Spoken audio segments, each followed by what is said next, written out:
Your Excellency, Raila Odinga, Ra'iisal wasaarihii hore ee dalka Kenya isla markaasina ah hogaamiyaha xisbiga mucaaradka ah ee ODM midowga Afrikana u qaabilsan dhinaca kaabayaasha dhaqaalaha ayaa khudbad ka jeediyay casuumad uu isagu u fidiyay madaxweynaha Somaliland Mudane Muuse Biixi Cabdi iyo wafdiga uu hogaaminayo ee booqashada ku jooga wadanka Kenya.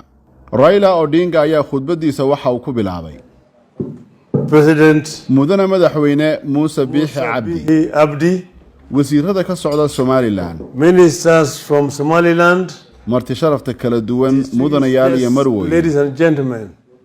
nabad iyo naxariis iyo barakada eebe korkiina ha noqoto. Assalamu alaikum wa rahmatullahi ta'ala wa barakatuh. We are delighted farxad ayay noo tahay inaanu soo dhaweyno marti nooga timi geeska Afrika, of Africa, gaar ahaan Somaliland. from Somaliland. xaqiiqdii waa arrin taariikhi ah. This indeed is a historic occasion. waa markii ugu horeysay ee hogaamiye ka socda dalkan soo ifbaxay From Somaliland that emerging country, lagu casuumo dalkan Kenya oo booqasho uu ku yimaado. mar kale soo dhawow madaxweyne. welcome once again, Your Excellency. sida aan horeba u sheegay, Somaliland iyo Kenya waxa ay wadaagaan xiriir muddo dheer jiray oo taariikhi ah. As it has already been said that Kenya and Somaliland enjoy long historical relationship. labaduba waxaa gumaystay They were Ingiriiska. both British colonies. Soomaaliduna waxay u qaybsanayeen dhowr qaybood oo kala ahaa. Somaliland was divided. Soomaalida There Talyaanigu was gumaysan jiray Italian Somaliland, qaybta caanfarta iyo ciisaha oo markaasi uu ula jeedo land of Djibouti. Afars and Isas. British Somaliland, Soomaalida Ingiriisku uu maamuli jiray iyo Soomaalida qaybta ka ah Itoobiya iyo kuwa la midka ah. in Ethiopia, and so on and so forth.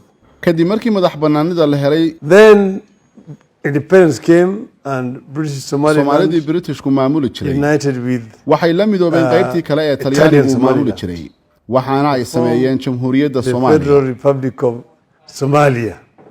waqtigaasi ka hor, dad badan oo Somaliland ka soo jeeda But before that ayaa time, yimi there Kenya, were very many people from Somaliland coming to Kenya, kuwaas oo Ingiriisku uu keenay halkan. being brought by the British. It started when Lord Delamere came from the Horn waxaana bilaabay arrintaasi ninkii la odhan jiray Lord Delamere oo ka mid ahaa Somaliland saraakiisha ka into tirsanaa Kenya. maamulkii Ingiriiska. Then after that, intaasi kadib, Ingiriisku waxa uu hubeeyay Soomaalidii uu ka keenay and Somaliland. the British had introduced the Somalis to guns and so on. They recruited people from Somaliland iyo kuwa kale oo uu ka keenay Nuubiyiinta together Suudaan. with another team from Sudan, the Nubians, waxaana uu sameeyay ciidankii la odhan jiray King's Africa to Rival. come. And they're the ones who formed the first King's African Rifles, KR. iyagoo markaasi la saftay militariga Ingiriiska xilligii dagaalkii koobaad ee dunidu u socday. So they came here and they fought along the British military in the First World War. After that, intaas kadib, Soomaalidu waxa ay degsiimooyin ka samaysteen towns. magaalooyinka Kenya. haddii aad tagto Kisumu, Soomaali ayaa xaafad ku leh. If you go to Kisumu, you have found Kambi Somali. haddii aad tagto Kakamega, Kakamega, there's Kambi Somali. Soomaalidu xaafad ayay ku leeyihiin. In Eldoret, there's Kambi Somali. markaad tagto Eldoret, way ku leeyihiin Soomaalidu xaafad. Nairobina waaba tan oo waxa ay ku leeyihiin Islii. In Nairobi here, there's Isili. So, intaas kadib, waxaa si rasmi ah ay u noqdeen muwaadiniin Kenyaan ah markii dowladda Kenya ay heshay gobonimada. sidaas darteed, hadda waxaan leenahay muwaadiniin Kenyaan ah oo asal ahaan ka soo jeeda Somaliland. and eventually they became Kenyans at independence. So now they are Kenyans of Somaliland origin. markii Soomaaliya gobonimada ay heshay kadib, ra'iisul wasaarihii xilligaasi ee Soomaaliya So when independence came, ayaa casuumay aabbahay Karamogi Odinga oo ahaa madaxweyne ku-xigeenkii Kenya. invited my father, the late Jaramogi Odinga, who was then the vice president of the Republic of Kenya, to tour Somalia. waxa uu tegay Muqdisho. And he went to Mogadishu. sidaan ka arkay sawirro la qaaday xilligaasi oo ahayd 1965. I was later on shown pictures which were taken at that time, 1965. Somaliland xilligaasi waxbay tabanaysay waxaana ay la kulmeen xaaladii isfaham la'aanta ahayd ee kala haysatay labadii Cameroontii Ingiriisku uu gumaysan jiray iyo Cameroontii Faransiisku uu gumaysan jiray. Somali as a republic. The experience of Somaliland and their brothers down the south is very similar to the British or the British English Cameroon and the French and French Cameroon. Exactly a similar situation exists in Somaliland. xaaladaasi la mid ah ayay ku jirtay Somaliland. Then there was conflict. Isqabsi ayaa jiray xilligaasi. There's conflicts all over. sidoo kale isfaham la'aanta ayaa xilligaasi si guud waxay uga jirtay adduunka oo dhan. ka bilow gidaarkii Berlin. Around that time, with the fall of Berlin Wall, burburkii Soviyetka, the great Soviet Union collapsed. oo aad garan kartaan intii wadan ee ka go'day. Many countries emerged out of it. iyo Yugoslavia oo burburtay. Yugoslavia also collapsed. dalal badan ayaa halkaas ka soo dhaxbaxay. Former Federal Republic of Yugoslavia, many countries emerged. oo ay ka mid yihiin Bosnia Herzegovina, Bosnia Herzegovina, Slovenia, you talk of Slovenia, soo qaado Croatia, you talk of Croatia, Kosovo, you talk of Kosovo, xitaa ku dar Czechoslovakia, even Czechoslovakia, oo ka go'day Jamhuuriyadda Czech iyo Slovakia, Czech Republic, and Slovakia. sidaas awgeed isqabsiga Soomaalida midowday dhex yaalay waxba kama duwanayn isqabsiga ka dhex jiray dalalka kale ee adduunka ee aynu soo sheegnay. What has happened in Somalia or what has happened in Somalia is not different. waxaan la kulmay ra'iisul wasaarihii Soomaaliya. I met the then Prime Minister. sidoo kalena noqday madaxweynaha Somaliland Maxamed Xaaji Ibraahim Cigaal. Somaliland. It's a Mohammed Igal. When he came here and he invited me. halkan ayuu yimi waxaanu igu casuumay inaan imaado Somaliland. iyadoo ay jireen caqabado iyo duruufo badan haddana waxaan u safray Hargeysa. And against all the odds, I traveled to Hargeisa. aniga oo sii maray Addis Ababa iyo Diridhawa right into Hargeisa. hal usbuuc ayaan halkaas ku sugnaa. 1 week there. sidoo kalena waxaan tagay dekedda Berbera. Port of Berbera. waxaan soo arkay caqabadaha ay wajahayeen dadka Somaliland. And I saw the challenges that we are going through. Also saw the kind of devastation. sidoo kale waxaan soo arkay nooca burburka ah ee dalka gaadhay. Civil war. markii dagaalku bilaabmay militariga Soomaaliyana ay kiciyeen diyaaradaha miiga ah ee ka duulay madaarka Hargeysa kadibna ay dib u duqeeyeen dadkii shacabka ahaa ee ku noolaa isla magaaladii ay diyaaradahaasi ka kaceen.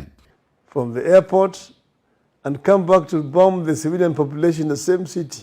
taasoo aad arkaysid qalfoofka dadkii diyaaradahaasi ay dileen oo meel kasta You yaala. could still see the skeletons of the people who had been killed by those bombs which had. sidaasi daraaddeed Somaliland waxa ay leedahay taariikh aad u muruga leh. Sad history. balse Somaliland ayaa dal ahaan uga soo dhaxbaxday taariikhdaasi inkastoo aan la aqoonsanayn It has hadda. not been recognized.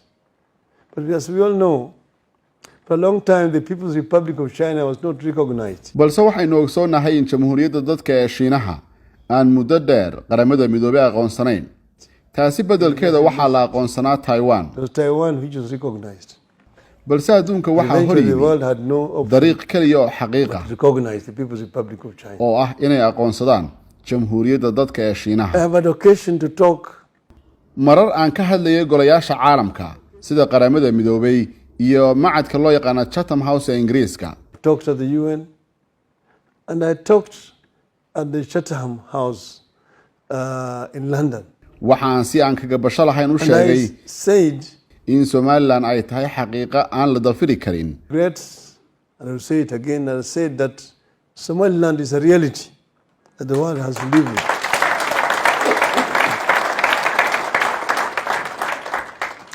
That the world has to come to the reality and agree that Somaliland caalamku waa inay xaqiiqda u soo noqdaan oo ay ogaadaan iskuna raacaan in Somaliland ay muujisay dal ahaan inay u jirto. will continue to survive and exist as a country, and that the sooner the United Nations recognize this, haddii qaramada midoobay ay aqoonsato Somalilandna cid walba way u fiican tahay. the better for everybody. I know that this is not very complimentary and I will be accused of interfering in the internal affairs. waan ogahay arrintaasi inay tahay mid uu ka yimaado hadal iyo eedayn lagu tilmaamo faragelin arrimaha gudaha ee dal kale balse waxaan ogahay in qadiyadan Somaliland ay tahay mid u baahan midowga Afrika inuu wax ka qabto. But this is an issue which African Union needs to address. midowga Afrika waa inuu ka sheekaysto oo wada hadal uu ka yeesho arrinta Somaliland about issue of Somaliland. waxa ay la mid tahay sidii midowga Afrika uu go'aanka uga gaaray Jamhuuriyadda Carbeed ee Sahrawi oo Morocco ay ku doodaysay in dalkeeda ay ka mid tahay balse midowga Afrika ayaa aqbalay xubinnimada Sahrawi ee midowga Afrika. Just like they've done with the issues of Sahrawi. halkan Somaliland. So this is what should happen here. waxa ay tahay in taasi oo kale ay ka dhacdo. That the AU need to wake up to the reality. midowga Afrikana waa inuu ku baraarugaa xaqiiqada ah inaanay ka shaqaynin isu keenista labada dhinac balse ay u aqoonsadaan laba dal oo kala gaar ah. And recognize them as two separate countries. kuma hadlaya afka Jamhuuriyadda Kenya. I'm not speaking on behalf of the Republic of Kenya. balse waxaan ku hadlayaa fikir ahaantayda Raila Odinga ahaan. Yeah, I'm talking as Raila Odinga.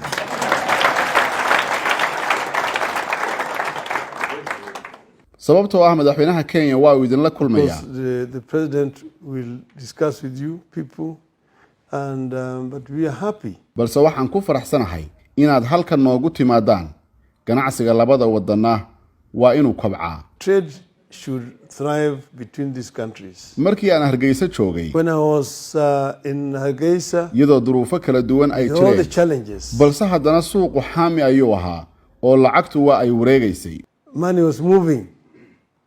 And this is something where the Somalis are very good at. Soomaaliduna arrintaasi aad bay ugu fiican yihiin. Got a huge diaspora. Somaliland waxa ay leedahay qurba joog ballaaran oo kala jooga Canada, Mareykanka, United States, New Zealand, ilaa New Zealand iyo Australia. all over the place. meel kastaba lacagta ayay ka soo shubaan. When I was there, I just told somebody to take money to Hawala here in Nairobi. markii aan joogay Somaliland waqtigaasi waxaan qof u dirsaday inuu lacag iiga soo diro xawaalad ku taala halka Nairobi. nus saac kadibna lacagtii ayaan ka qaatay Hargeysa. And within half an hour I received the money in Hargeysa. waana sidaas qaabka ay lacagtu ugu kala gudbi karto New Zealand ilaa Hargeysa waqti aad u kooban. sidaas ayaan u ogsoonahay in Soomaalidu ay aad ugu fiican yihiin baayac mushtarka rag iyo dumarba. That's how they move. Money moves from New Zealand to Hargeysa within a very short period of time, as you know, because Somalis are very, very shrewd businessmen and women. waxaan rabaa inaan idin yiraahdo ku soo dhawaada Kenya. So I want to tell our visitors that they're welcome to Kenya. sidaad aragteenba As you can see here in Kenya, we are working together. Kenyaan ahaan waan wada We have shaqaynaa. what is called handshake. waxaanu leenahay hal ku dhig loo yaqaano iskacan qaad kaasoo dhiiri gelinaya isu imaanshaha dhinacyada dagaalamaya. Bringing two warring factions together. taasna maslaxadda waddankayaga ayaa ku jira oo sidaas awgeed ayaanu ugu khasbanahay inaanu maslaxadda waddanka awgeed aanu ku wada shaqayno si uu markaasi u guuleysto hadafka guud ee dalku uu leeyahay. So your excellency, welcome to Kenya. madaxweyne ku soo dhawow Kenya. sharaf ayaana ii tahay inaan casuumo madaxweynaha. Now it is my pleasure to invite his excellency to become and ayaa uu yiri ra'iisul wasaarihii hore ee waddanka Kenya Raila Odinga. and say jambo. Your excellency, you're welcome.